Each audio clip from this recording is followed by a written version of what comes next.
Hey, Tom here from the Run Testers, and welcome back to the monthly roundup.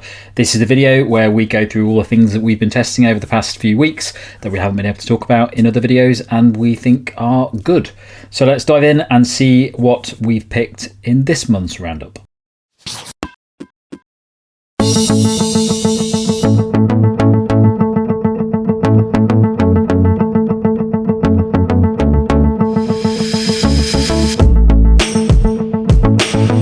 First thing I want to do short reviews of this month are a couple of pairs of shorts, both the most expensive and the least expensive shorts I've ever tried. I've tried both this month. I'm a big fan of high storage shorts in general. I use them to carry drinks with me during marathons and obviously during training as well. I carry my own sports drinks in a marathon, and so far the ones I've enjoyed the most have actually been a pair of Decathlon half tights that work really well, and also the Run Rabbit Shredsters are also very good. But this month I've been testing out the new incredibly expensive Soar x Altra collab shorts with Rion on them. These are £230 or $285. High storage shorts built for the trails, but work very well on the roads. I've used them on roads and trails, and yeah, they're very good for the kind of thing I do on the roads during marathons in terms of carrying my own drinks.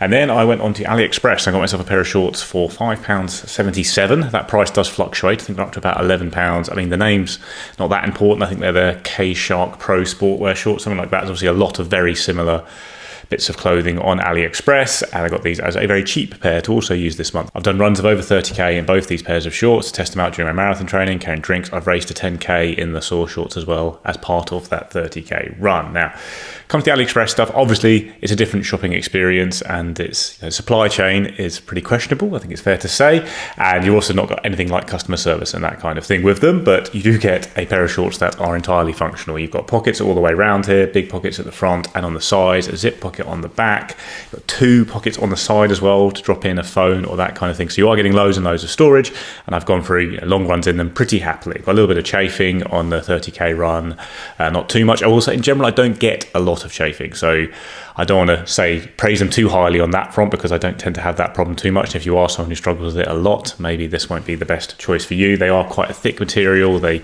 certainly get a bit wetter and sweatier on the run and retain that a bit more than the Soar shorts, so that might contribute to chafing down the line, but they worked perfectly well for me. My lace didn't fall off or anything like that, and they're a good high storage solution.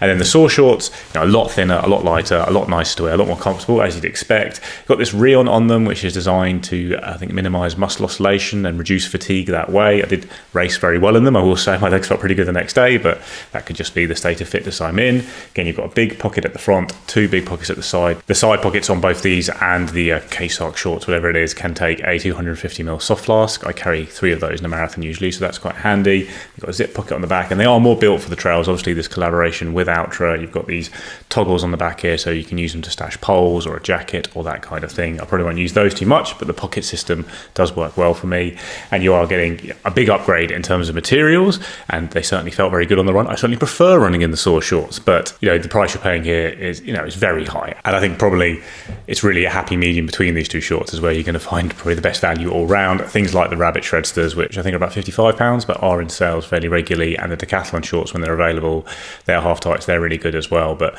yeah, I thought it was interesting to test out both those pairs of shorts this month. You can kind of prove whatever you want with this. Like, obviously I enjoyed running in the Soar shorts more, they're a much nicer product, but you'd expect that for the price. And my legs didn't fall off, like I say, when I was running in the very cheap shorts, but they weren't as comfortable an experience, but they certainly got the job done. So there are options out there for different budgets, put it that way. Then the last thing I want to flag up this month I've also been testing is some new gels from a brand called TrueFuels, which has been set up by Alistair Brownlee and his team, and there's lots of elite people involved with this in terms of nutritionists and athlete himself in Alistair Brownlee. And so far the product they've released is a gel that's a high carb gel that also contains a lot of salt, a lot of sodium as well, to give you the electrolytes you need if you're losing them in sweat.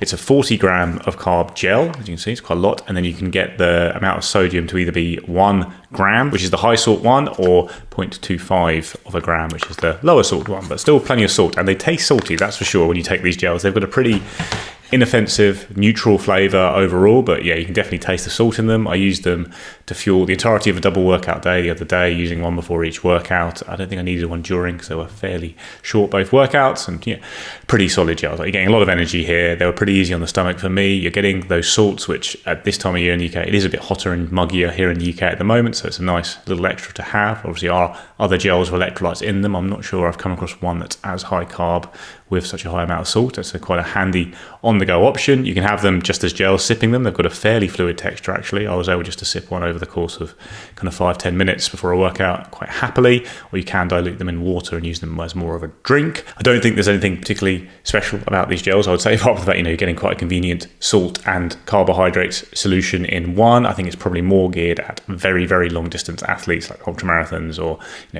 Ironman triathletes. It's going to be more helpful for them, but it is quite good pre-session if you're a runner, because you are getting a high hit of carbs and those salts. But you certainly can get this kind of stuff from other sources for a bit less, because these are pretty dear gels. It's 60 quid for a box of 20 or 59.24 unless you're doing it on some kind of rolling subscription. So you are paying quite a lot. You can get, if you're just looking for the cheapest form of carbohydrate, you can get that a lot cheaper from brands like Carbs Fuel or even classics like SAS and that. But I thought it was interesting to test them out, especially as they are saltier than other electrolyte gels I've had. They've definitely got a much of a saltier tang, especially that 1 gram of salt gel. That's a lot. So if you are a very salty sweater and you're looking for quite a convenient way to fuel long efforts whilst also getting the hydration you need through that sodium, it could be an option to look at. But if you are someone who gets on quite well with most stuff and can work out an easier fueling plan, you can probably do it for cheaper by stacking different products or something like that. But yeah, I enjoyed using the gels, certainly did the job. Pretty palatable as well for a high carb gel if you like salt. Oh, I do like salt, so it worked quite well for me anyway. Now that the sun's out, I've been reaching for sunglasses, and a set of shades that I've been using a lot recently that I really like are these. They are designed in Patagonia. They're made in Italy. They've got a focus that's fixed a bit on performance, some on the planet. These are the Karün Kona specs. They're made in part from regenerated ocean plastics. You've got rubber nose grips here that ensure a nice reliable fit. There are polarized lenses that you get nice sharp viewing. They work to reduce the glare as well in all bright lights that I've tested them in. They're 100% UVA, UVB protected. There is a non-polarized version if you want them as well. But overall, I like them because they're light, they feel strong, they're comfortable to wear for long runs. I've done 3 hours plus in them. I don't get any bounce. I also like that even though the nose isn't adjustable, it is wide, so it fits my sort of wonky busted nose. You can get them in black, white, blue, and this dark red. Now, nature is pretty good at providing untampered sources of high energy fuel, honey, dates, bananas, and then you've got Canadian gold, aka maple syrup, which is what these are made of. Now, Untapped gels literally tap into the natural fueling power of maple syrup and just chuck in less than a sort of handful of natural ingredients on top. In the regular maple, it's just maple syrup, just stuck in kind of a convenient tube. But the salted citrus has sea salt and organic fruit juice added. This salted cocoa has 60 milligrams of sodium. Each 40-gram pouch delivers 26 grams of carbs, which is slightly more than you'll get in many regular gels. But what I really like is the running consistency means that you can just basically pour this straight in. It's like a drink. There's none of that yucky, gloopy sort of mouth coating that you'll get with gels afterwards. The pouches have these really easy tear tops for quick and easy opening on the move. The long thin tubes also help. It makes them easier to stash in sort of waistbands horizontally, workout belts, but they don't necessarily fit so easy if you're looking at sort of shallower pockets, so you've got to bear that in mind. Unsurprisingly, it's a very sweet hit of energy as well, and I tend to use it in a mix with other things. I don't think I could do 3 of these an hour. The other thing I have done during ultras with these is pour them straight into like a black coffee or a milky tea, and that works a treat as well of getting energy in, but also, I don't know, something about a cup of tea really helps me when I'm really struggling during ultras. So I use this as the sweetener to get a really sweet hit. Now, this last one might be slightly left field as a recommendation, and 100% not everyone needs this or will find it useful, may not even find that it works. And I have to confess that I first came across it on Instagram. Big caveat here, but I've broken my nose so many times that everything up under here is kind of wonky, and I've long been aware that I can't breathe very well through my nose as effectively maybe as some other people. So when I saw these little Breezify magnetic nose clips that promised to open up the airways more, I was dead curious to see if that could help. Now, football fans of a certain age might well be familiar with the nose strips, the sort of taped nose strips that promised sort of similar improvements. They were sort of first worn, I think, by Robbie Fowler back in the day. Well, these are kind of a level up. They are plastic, but you get these little magnetic nose pads. They stick on your nose, and then this clips onto the nose bridge with those magnets, and it opens up the airways a little bit more. I was dead dubious about these really, but in the science sort of I looked at seems to be mixed with some suggested gains. I think those are on the old tapes though, rather than these ones. Some of which is sort of put down to placebo or perception as well in terms of whether or not it helps your sort of cardio performance. But when I've put these on, I've definitely noticed a difference, even just sort of sat in the office here, with the extra airflow that I get. And so I've been using them generally to sort of help my breathing. I've worn them a bit while sleeping. I've worn them for periods during the day, which I noticed that I'm breathing a bit clearer. I also decided to test them at the Saucony London 10K a few weeks back, where I ended up running a big 10K PB. And for me and my busted nose, I actually found that they helped there, at least until the sweat sort of made those little stickers come loose. They came off with about a K to go, which is obviously a flaw. So not necessarily ideal for running. And I'm not suggesting by any means that this is like a PB hack. You know, the fast time that I did there, I put down to my consistent 50-mile week training more than I would a bit of plastic that I've stuck on my nose. And as I said, it won't be for everyone, but I think if you need a little help with extra problematic sort of nasal airways, I think these might be well worth a look, particularly sort of for that general use.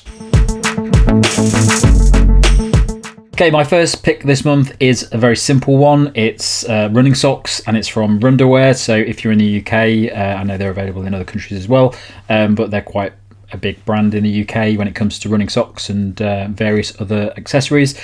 These are the anti-blister socks, and they're very good, very comfortable. I've been using these for a couple of weeks now.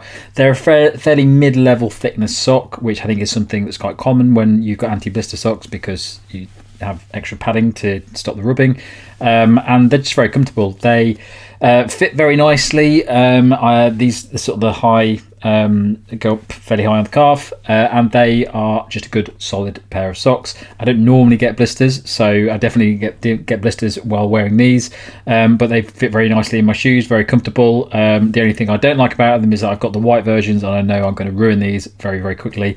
I don't tend to buy white clothes because my washing habits are not very good when it comes to putting stuff in the washing machine, so I probably would have gone for the black version. But they are solid, comfortable, all-round good pair of socks, and if you're looking for anti-blister socks, they're probably a good option for you to go for. Another item from Runderwear this month from me, and these are the Runderwear running boxers. Now, a while ago, I always wear liners in my shorts when I go running. I used to get quite a lot of chafing when I went out running. And previously I think I had a few different ones. I had like Nike Combat ones and things like that. And a lot of shorts now come with liners built in. It wasn't common when I started running. So nowadays I tend to wear 2-in-1s. So I haven't tested many boxers that are designed to go inside your shorts if you haven't got a liner. And I've really liked wearing these. So these are stretchy boxers that are designed to hold against your thighs comfortably and stop your legs from rubbing together. One main feature I really like about these is that it has this little thin layer of rubber in the liner section, and that just holds it against the legs really comfortably, so it doesn't ride up and down and really holds it tight when you're out running. I actually raced in these last week. I did the Maverick half marathon East Sussex race over on the trails. It was very wet. I was very, very sweaty. It was quite warm as well, and these worked really, really well. I wore them underneath some shorts, which I'll talk about in a minute, and I think they're just really good, solid, comfortable pair of shorts. So the fabric's very nice, didn't feel uncomfortable at all, and there's a nice fit in the right places as well. So that's the Runderwear runner boxers. Okay, so the shorts I was talking about, these are the Asics Fujitrail Elite shorts. Now they're trail shorts, and I think I'm always confused by why some shorts are classed as trail shorts and some aren't. I very rarely find any reason why a trail shorts can't be used for road. These are really, really good for road running, long distance running, because they have lots of storage in them. So as well as having normal pockets, which is an absolute treat when you test a lot of shorts and some of them don't have normal pockets in. So when you go to the shop, sometimes I'll go for a run, I'll go do a 10k, and then I go to the shop afterwards to get some bits, and then I've just got to carry them on the way home. These have got fairly good sized normal pockets. You wouldn't put your phone or anything in them because they will just move around, and also they're not there's no zips on them, but they're very good for if you're just walking around and you want to put your phone and stuff in while you're walking. But you also get these two side pockets for gels. They're pretty good. You could probably fit two maybe 3 gels in those. And the back you have a zipped pocket, which I think on the website shows somebody putting the phone in. It's not big enough for my massive Pixel phone, but I think for a lot of phones you'd be okay with that. So you get loads of storage in it. Also, it has this, I think it's called ActiBreeze. Yeah, ActiBreeze material. So this is really thin. And when I was out running on Sunday, I got very wet, and afterwards it dried very quickly. I got the train home, and by the time I was on the train, it felt pretty dry, so it's really, really good. And it feels really lightweight and comfortable as well. Unlike some shorts, especially road race shorts, it doesn't feel restrictive. It feels quite loose and baggy, but it doesn't look loose and baggy, but it feels like there's a little bit more give in it. It's quite stretchy, but also it's sort of, there's a bit of space in there as well. So really enjoyed testing these out. Might even be an option that I start using for marathons. Normally I use Soar speed shorts, or some of the other version dual shorts that they've got, but these are really good as well. I definitely use this for a marathon because it just feels really lightweight and comfortable, and I've got all that space for my gels as well, so maybe a nice option for long distance training and marathons, not necessarily on the trails. And these, because these don't have a liner in them, I used the Runderwear boxers with these. Worked very well together, so really impressed with these. Quite pricey, but I think they're going to be the sort of short that you use a lot and you're going to have for a long time. My last pick this month is these sunglasses, and these are from a company called Ombraz, a US company, and they're quite hard to buy in the UK at the moment, but you can buy them from the US company. And these are interesting because they're sunglasses, but instead of having arms, they've got this string that goes all the way around it. And the way it works is you put them on and you just tighten these little there they are, these little clips. You just pull them at the back of your head and it tightens to your head, and it works really, really well for running. They feel very light on the head because you haven't got arms. There's no sort of bouncing or anything. They're just strapped against the front of the head, and they feel really, really comfortable as well. I was quite surprised by these. I was quite interested to see if they worked, but they do work really, really well, and they're very nice for running because you don't feel like you've got anything on your head. They just sort of hold towards the front, and they're very comfortable as well. If you've got them on and you want to loosen them, you just pull the strap and it loosens up, and you just take them off. You can hang around your neck, which is quite a nice little feature of these as well. And they have various features that are good for runners. They're UVA and UVB protective 100%. They have really strong lenses and frames, meant to be, I think it says here, indestructible TR90 frames, and because they don't have the arms, they fit most head sizes. There's two sizes that you get of these, but it will just fit to the size of your head, so they work really well for that. You can also buy some add-ons for them as well, so there are side shields that you can put on the sides of them so that they protect your sides of your eyes or sides of your head. There's a nose pad riser which pushes the glasses slightly further away from your head so that you get a bit more breathability. I've got that on and it does work. It feels very, very comfortable. It feels more comfortable for me on the run than without it. And you can also get a floaty device as well, so that's basically a little floaty thing that you add to the strap. That means that if you drop them in water, they'll float. So I think they're definitely a pair of sunglasses designed for active wear. But what I found whilst wearing them is that they don't look strange. I was worried that they'd look a bit odd when I put them on, but when you've actually got the strap pulled, they just look like normal sunglasses, and that looks actually like the arms of thin arms of a pair of sunglasses. So really impressed with these. They come in lots of different versions. These are the Vialle. Nick is testing another pair of them out at the moment, so he'll cover that in a future video. And you can get different coloured lenses. You can get different coloured frames for each of the different versions, and you can also get I think it's a prescription version. It's called RX, which is a lot more expensive than the main versions, but you can do that if you want to get these and you have some sort of visual requirements from your shades. So yeah, really interesting design. Surprised this isn't something that's cropped up more often in testing for us, but it works really well, and I've been very much enjoying testing these over the summer. Okay, that's it from us on this monthly roundup. Thanks a lot for watching. Don't forget to like, subscribe, and click that little bell. And if you're going to catch them below, you can find it to our podcast, which comes out a couple of times each month. Thanks a lot for watching. Catch you next time.